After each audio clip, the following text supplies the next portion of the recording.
മുന്നണി ധാരണ പ്രകാരം എറണാകുളത്ത് ഇത്തവണ ജനതാദളാണ് മത്സരിക്കുന്നത്. ജനതാദളിന്റെ പ്രധാനപ്പെട്ട നേതാവ് കൂടിയായ സാബു ജോർജാണ് ഇപ്പോൾ നമുക്കിപ്പോൾ ചേരുന്നത്. അദ്ദേഹം തന്നെയാണ് എറണാകുളം മണ്ഡലത്തിലെ സ്ഥാനാർത്ഥി.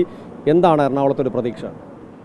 എറണാകുളത്ത് നല്ല വിജയപ്രതീക്ഷയാണ്. ആ വിജയപ്രതീക്ഷ ഉള്ളത് കൊണ്ടാണ് കേരളത്തിലാകെ 2 മണ്ഡലങ്ങളെ മാറിയിട്ടുള്ളൂ, അങ്കമാലിയും എറണാകുളവും.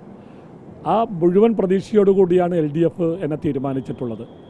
കഴിഞ്ഞ 4 പതിറ്റാണ്ടായി ഇടതുപക്ഷ ജനാധിപത്യ മുന്നണിയിൽ ഉറച്ചു നിൽക്കുന്നൊരു വ്യക്തി, ചെറുപ്പം മുതലേ ജനതാ പാർട്ടിയിലൂടെ കടന്നു വന്ന ഒരു എളിയ വ്യക്തി.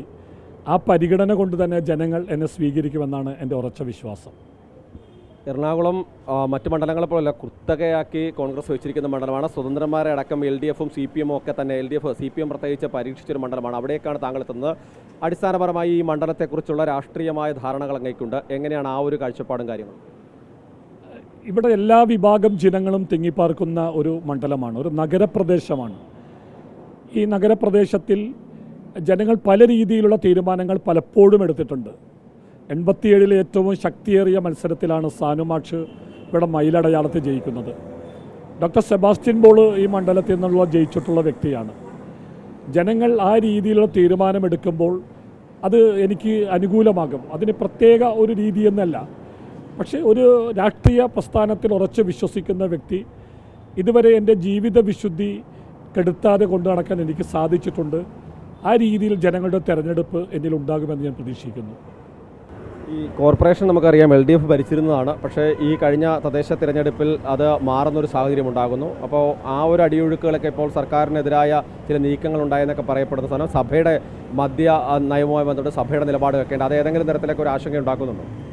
തീർച്ചയായും നമ്മൾ ഏറ്റവും കൂടുതൽ പ്രയാസപ്പെട്ടൊരു സമയമായിരുന്നത്. കാരണം ഒരുപാട് വികസനം കൊച്ചിൻ നഗരസഭ ഈ പ്രദേശത്ത് ചെയ്തിട്ടുണ്ട്. M. അനിൽകുമാറിൻ്റെ നേതൃത്വത്തിൽ നടത്തിയ വികസന പ്രവർത്തനങ്ങളെ ജനങ്ങൾ വളരെ സന്തോഷത്തോടു കൂടിയാണ് സ്വീകരിച്ചത്. പക്ഷേ അത് വോട്ടെടുപ്പിൽ കണ്ടില്ല. ഈ എറണാകുളം നിയോജക മണ്ഡലത്തിൽ കൊച്ചിൻ കോർപ്പറേഷൻ നഷ്ടപ്പെട്ടതും ഈ ചേരാനല്ലൂർ പഞ്ചായത്ത് അതും ഈ മണ്ഡലത്തിൽ നഷ്ടപ്പെട്ടതും മുന്നണിയും പാർട്ടിയും വളരെ ഗൗരവമായിട്ടാണ് കാണുന്നത്. തീർച്ചയായും അതിനൊരു മാറ്റമുണ്ടാകും. ഈ മണ്ഡല വിജയസാധ്യതയിലൂടെ അതിൻ്റെ പ്രയാസങ്ങൾ മാറ്റിയെടുക്കാൻ സാധിക്കുമെന്നാണ് ഞാൻ വിശ്വസിക്കുന്നത്. ഏതായാലും എല്ലാവിധ ആശംസകളും. ഇതാണ് എറണാകുളത്തെ സ്ഥാനാർത്ഥി സാബു ജോർജിന് പറയാനുള്ളത്. വലിയ പ്രതീക്ഷയിലാണ് അദ്ദേഹം എറണാകുളത്തേക്ക് എത്തിയിരിക്കുന്നത്. UDFിൻ്റെ കയ്യിൽ നിന്ന് കോൺഗ്രസിൻ്റെ കയ്യിൽ നിന്ന് മണ്ഡലം തിരിച്ചുപിടിക്കാനുള്ള ശക്തമായ പോരാട്ടമുണ്ടാകുമെന്ന് വ്യക്തമാക്കുന്നു. ക്യാമറമാൻ ബിനു ഈശ്വരമംഗലത്തോടൊപ്പം KK പ്രസാദ്, അമൃത ന്യൂസ്, കൊച്ചി.